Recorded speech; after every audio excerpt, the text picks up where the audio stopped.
Bueno, soy Rafael Rolo, me presento. En primer lugar, quiero agradecer a esta escuela en la que yo estudié. La verdad que para mí es francamente un honor estar aquí, porque yo hace unos años también estaba ahí sentado y me venían a dar charlas como esta. Entonces, pues para mí es un verdadero placer estar aquí, sobre todo que nos hayan dado la oportunidad. Por otro lado, quiero agradecer a todas las autoridades. Pedro, muchas gracias por la mención. Esto ha sido un trabajo en equipo, tanto lo del dique que vamos a traer, un dique que va a ser un reto importante para la compañía y algo que va a ser innovador, porque además tenemos planteado muchas cosas. Y para el sector, sobre todo para el sector universitario que está saliendo, pues es una oportunidad de trabajo igualmente. A los ponentes, tenemos ponentes de muchísimo nivel, ponentes amigos que han accedido a venir a Tenerife a hacer estas ponencias. Para mí es un placer tenerlos aquí, porque por eso, aparte de ponentes, de pertenecer a grandes empresas y haber pertenecido a las instituciones, pues han accedido a venir aquí a Tenerife a darnos esta charla. Vamos a hablar me centro un poco en la jornada, vamos a empezar con la primera ponencia. El porqué de todo esto. El sector marítimo está haciendo, hace unos años ya empezamos con el tema del reporting de emisiones, estamos persiguiendo la descarbonización y poco a poco se va incrementando estos requerimientos, tanto por los requerimientos de la OMI con los sistemas de gestión de eficiencia energética y lo que es el índice de eficiencia energética de los buques, al final que permiten, que pueden sacar hasta de servicio estos buques si no cumplen con lo que es la normativa y sobre todo con un grado de emisiones. Y luego por otro lado tenemos a la Unión Europea con el objetivo 55, la reducción del 55% de la huella de carbono. Ahí sale el FuelEU y el ETS y el FuelEU que entrará para el próximo año. Ya empieza a penalizar económicamente a las navieras y creo que este tipo de conferencias, este tipo de jornadas, pues nos hace entender la posición del armador y la posición de todo el entorno portuario y todo el entorno de todo el entorno del shipping y la capacidad de adaptación que tienen las empresas para acometer este tipo de normativas. Hoy vamos a tener ponentes del primer nivel, como he dicho, tanto Marina Mercante, Sociedad de Clasificación, a los que agradezco el que hayan venido. Tenemos a Moeve, Cepsa, Moeve, que ya nos contará con Daniel de Miguel un poco el cambio de Cepsa. Tenemos también la parte legal, que es muy importante, sobre todo las pólizas de fletamento.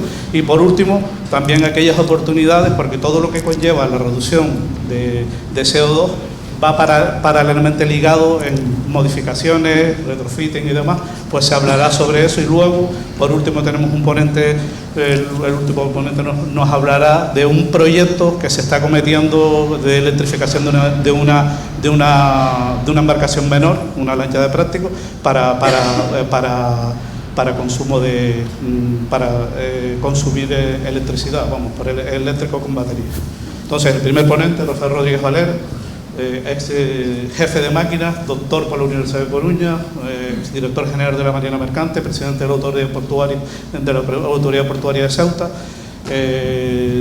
tiene presidente de SACEMAR, que conllevaba con la posición de presidente de director general de la Marina Mercante. Pues va a empezar haciendo la primera ponencia, el transporte marítimo y los retos para alcanzar la descarbonización global. Gracias, Rafa. Gracias. Bueno, gracias, Rafa, por la presentación que me has hecho y por haberme invitado aquí como ponente a este evento. He puesto una primera imagen de una factoría de tierra, viendo ahí las emisiones, porque ahí empezaron las primeras exigencias para limitar las emisiones contaminantes a la atmósfera. El sector marítimo se incorporó a última hora y con reticencias, pero reticencias que tienen razón, y de hecho lo veremos en esta ponencia.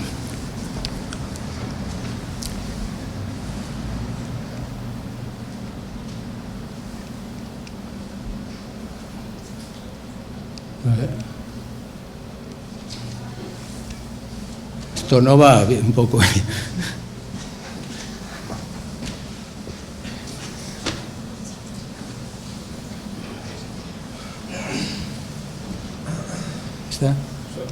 Bueno, el cambio climático y el Acuerdo de París. El cambio climático representa en la actualidad uno de los mayores preocupaciones para los llamados países en desarrollo y va en aumento año tras año.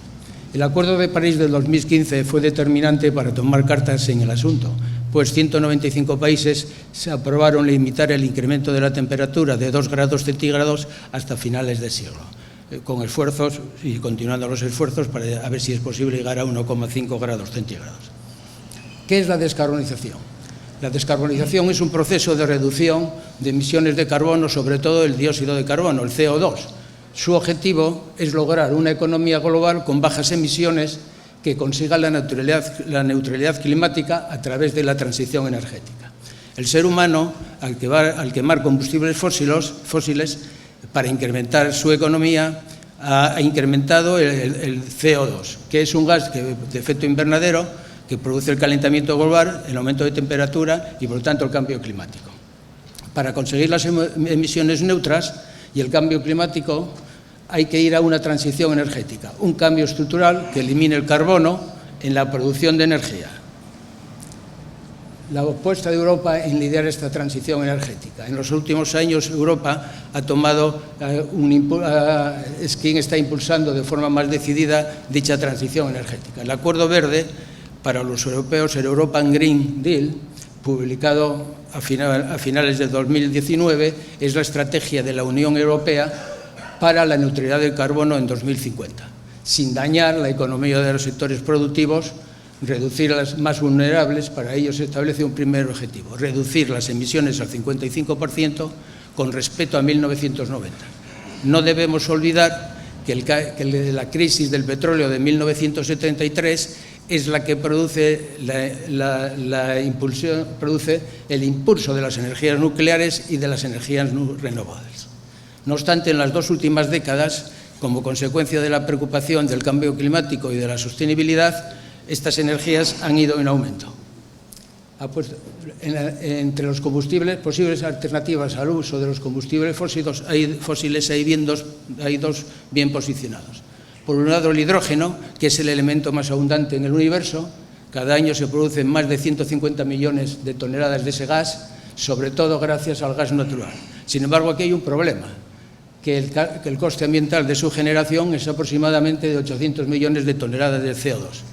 El hidrógeno verde o renovable es generado a partir de la electricidad renovable, utilizando como materia prima el agua mediante un proceso de electrolisis. Existen varios tipos de hidrógeno: el gris, el azul, el amarillo, el rosa y el turquesa.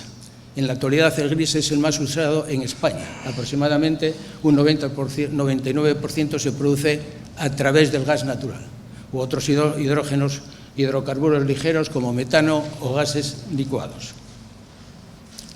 El azul se obtiene de forma similar al gris y reduce en un 95% las emisiones de CO2. El amarillo se obtiene a partir de la red eléctrica procedente de la red primaria. La materia prima es el agua, sigue siendo el agua, y es mediante un proceso de electrolisis. El rosa es el hidrógeno generado a través de la energía nuclear. Utiliza también el mismo materia prima, el agua, y también un proceso de electrolisis.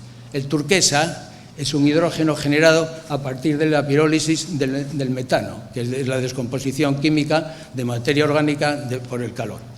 En contralínea está en el desarrollo de las renovables, que según la Agencia Internacional de la Energía estima que en 2040 la energía eólica y solar generará más de la mitad de la electricidad del planeta. La descarbonización en el mundo marítimo. La descarbonización en el mundo marítimo tiene por objeto la reducción de los gases de efecto invernadero, los llamados GEI, y así evitar, dentro de lo posible, el aumento de la temperatura del planeta en 1,5 grados. Se trata, por lo tanto, de la reducción de emisiones de carbono, sobre todo del CO2, dióxido de carbono, a la atmósfera. Sabemos que el transporte marítimo representa el 80% del comercio mundial, posiblemente más en la actualidad, y emite unas 1.000 millones de toneladas de CO2 al año, lo que supone el 3% de las emisiones mundiales de CO2 y el 13,5% de la Unión Europea. Además, los buques emiten contaminantes que propician el calentamiento global, tales como partículas en suspensión, los óxidos de nitrógeno, NOx, los óxidos nitróseos, N2O, y el llamado efecto invernadero indirecto, que es el óxido de azufre, el SOX, que produce la lluvia ácida, que daña los cultivos y bosques y acidificación en los océanos. Por lo tanto, el gran reto estará basado en conseguir que la descarbonización no afecte al crecimiento económico. La descarbonización del sector marítimo debe observarse desde una perspectiva global. Aquí hay que tener que el armador debe tener una apuesta clara por la reducción de dichas emisiones, los puertos y los distribuidores también. En este sentido, la conocida declaración de Clydebank y presentada en la Conferencia de las Naciones Unidas sobre el Cambio Climático, llamada la COP26, donde los Estados se comprometieron a establecer corredores marítimos verdes a nivel mundial, es decir, rutas marítimas sin emisiones entre dos puertos. En concreto, el objetivo está en desarrollar al menos 6 corredores verdes para 2050, donde España tiene un papel nada desdeñable en la descarbonización de la industria marítima, en realidad toda la península ibérica. Si nos centramos en el transporte marítimo, vemos que en la actualidad la mayoría de los buques son propulsados por motores de combustión interna, que consumen combustibles líquidos llamados los gasoil marinos, bien fuel pesado, el HFO, hidrofluorolefinas, los medios, marine diesel oil, que estos contienen un 0,5% de azufre, o de muy baja contenido de azufre, los LSFO, Low Sulfur Fuel Oils, para cumplir con las nuevas exigencias de reducción de las emisiones de azufre. Aunque en la realidad se están empleando motores duales que consumen combustibles diésel y LNG, gas natural licuado, que es un paso intermedio para llegar a las 0 emisiones de CO2, el problema es que el gas natural licuado genera una huella de GI, de gases de efecto invernadero, un 33% peor que el del carbón, si tenemos en cuenta el procesamiento y el transporte. Los motores duales ofrecen ahorros financieros importantes al tener un menor consumo de gasoil. No olvidemos que el combustible diésel atraviesa un largo viaje para llegar a la cabeza del pozo, al tanque de combustible. Producción de petróleo, transporte de petróleo, producción en la refinería, almacenamiento y transporte. Mientras que el gas natural no tiene ese problema, ya que el producido en el cabezal del pozo se puede procesar en el lugar y suministrarlo en los motores. La OMI, la Organización Marítima Internacional, en su estrategia de reducción de los gases de efecto invernadero, puso el objetivo de reducir dichas emisiones en un 40% para 2030 y un 70% para 2050. Los combustibles 2G son una de las alternativas más pujantes para descarbonizar este medio de transporte, cuyo objetivo es ser neutro en carbono en 2050.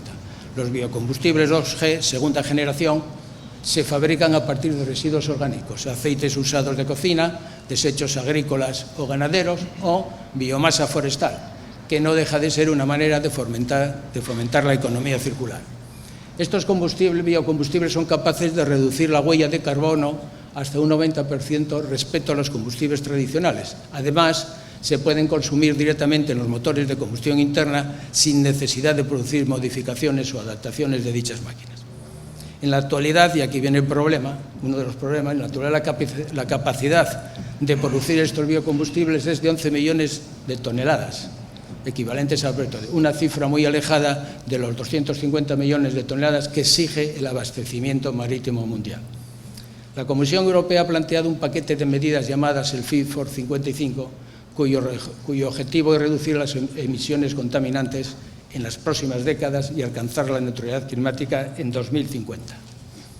Ese objetivo 55 se ha introducido la iniciativa del Fuel EU Maritime, que trata del aumento del consumo de los combustibles no renovables y de los hipocarbónicos, llamados Low Carbon Economy, que disminuirán la huella de carbono del sector marítimo en la Unión Europea. La previsión para la incorporación de biocombustibles en el sector marítimo está establecida más o menos en un 2% de biocombustibles en 2025, el 6% en 2030 y el 80% en 2050. Otras de las vías fundamentales como alternativa a descarbonizar el sector marítimo son la electricidad por medios renovables, los combustibles sintéticos o e-fuel producidos a partir del hidrógeno renovable y el CO2 retirado de la atmósfera. Repsol, en su ruta hacia las emisiones neutras en 2050, está construyendo en Bilbao una primera planta destinada a la producción de combustibles a partir del hidrógeno renovable y del CO2 capturado, que empezará en 2025 con una capacidad de producción de 8.000 litros día. La inclusión del sector marítimo en la SEU-ETS, régimen comunitario de comercio de derechos de emisiones, no ha sido un diálogo fluido. De hecho, el texto ya ha sufrido varias modificaciones. A partir de 2024, un periodo de transición, el alcance se limita al 50% de las emisiones para las rutas entre los puertos europeos y fuera de la Unión Europea el 100%, o sea, desde los puertos europeos afuera de la Unión Europea el 50% y el 100% a los puertos dentro de la Unión Europea. Pero cuando la distancia del puerto sea inferior a 300 millas náuticas, con respecto al puerto europeo se aplicará el 100%. A partir de 2027, los buques de 400 toneladas y también los servicios offshore de 5.000 GTs, también se les aplicará esta normativa. Las emisiones que se incluyen son el CO2, el metano, CH4 y los óxidos nitrosos N2O. La entidad responsable es la compañía, pero los costes deberán repercutirse a los fletadores. El problema es que la política que se aplica no es a escala global y el transporte marítimo es un negocio global. Esto podría producir impactos negativos de los famosos derechos de emisiones, que se llama, en el sector marítimo español, de manera significativa en los puertos del Mediterráneo, principales puertos del Mediterráneo español, que son Barcelona, Algeciras y Valencia. Por ejemplo, las rutas que van de América a Europa o de Asia a Europa, el armador lo podría hacer, o el fletador lo podría hacer en dos partes. Una primera parte iría a los puertos del norte de África, se ahorraría estos costes de derechos de emisiones, y una segunda ruta a los puertos europeos. Ejemplo de esta posibilidad son los puertos de Tánger y Nador, Port Said, Damietta, juntos con el puerto de Alejandría. Debido a esto, y ojo con lo que están preparando, luego daremos lo que desde mi opinión debería hacer la Unión Europea. Debido a esto, Argelia y Túnez pueden desarrollar puertos de aguas profundas para estas conexiones marítimas. Es decir, estos puertos del norte de África podrían convertirse en futuros centros de transbordo y, al no estar sujetos a los famosos derechos de emisiones, mantendrían una ventaja competitiva en el mercado europeo. Pero si esto sucediera, las navieras también podrían realizar una primera parada no solo en el norte de África, sino en el mar Adriático, el Reino Unido o en el Mediterráneo oriental. Por lo tanto, vemos que este régimen comunitario de comercio de derecho de emisiones tiene un impacto negativo en el sistema marítimo europeo, debido a que solo se aplicaría para viajes dentro de las fronteras europeas. Otras de las exigencias es que para 2030 los puertos de la Unión Europea deberán tener instalada la infraestructura que permita que los buques que atraquen en los muelles se conecten a la red eléctrica. El objetivo es mejorar la calidad del aire del puerto y de la ciudad. La energía necesaria para la electrificación debe ser 100% renovable, que ahí viene el problema. Esta operativa reducirá un 38% las toneladas de NOx y CO2 emitidas por los barcos durante el atraque. La electrificación de los muelles, llamada también OPS, Onshore Power Supply, o coal-ironing, tiene por objeto alcanzar un puerto neutro para 2050. Ante esto, y esto es una opinión mía, la Unión Europea debería presionar a OMI y tratar de extender la SEU-ETS a todos los países, para jugar todos en el mismo campo. ¿Qué es lo que ha hecho la Unión Europea? Cerrarse en la Unión Europea, especialmente con la carga rodada. Pero es que ahí juega todos en un mismo campo. Es decir, el transporte por carretera, si va de Alemania a Francia, está dentro de Europa. Pero es que el mundo marítimo no pasa eso. Entonces, yo creo que hay que presionar, la Unión Europea debe presionar a OMI y tratar de extender esto. Esto ya es un juego político, evidentemente, pero no se puede dejar perder esta batalla, porque si no, todos los puertos tendrán este problema. También podría proponer un plan estratégico para la asignación de fondos que ayudase a resolver estas realidades que se presentan. Los puertos van a tener un problema, Por lo tanto, hay que ayudarlos. Ese dinero que se saca de los derechos de emisiones, no sé si va a un fondo de inversión, no sé dónde va, pero eso hay que extraer de ahí dinero para llevarlo ahí, para resolver. No podemos dejar los puertos españoles, que somos los que más vamos a sufrir, en este impasse. La Unión Europea y OMI podrían usar la SUET para invertir en aquellos países donde la economía es inestable y así ayudar hacia una transición energética y a una mejor administración de sus centros estratégicos. Claro, ayudemos dentro de lo posible a que se exija a estos puertos que, bueno, van a hacer una competencia, llámese desleal, pero van a hacer una competencia. Bueno, obligarles, pero que se les dé dinero para que puedan exigir lo mismo. Y se podría obtener financiación para la renovación de las flotas con barcos más sostenibles, porque vemos que todo se carga todo sobre el armador y el fletador y sobre los puertos, cuando en realidad son las víctimas de lo que está sucediendo. Entonces, creo que esto es lo que hay. Muchas gracias. Espero que haya sido capaz de que se entienda la problemática que existe en la actualidad y que, bueno, si quieren hacer alguna pregunta, queréis hacer alguna pregunta, podéis hacerla.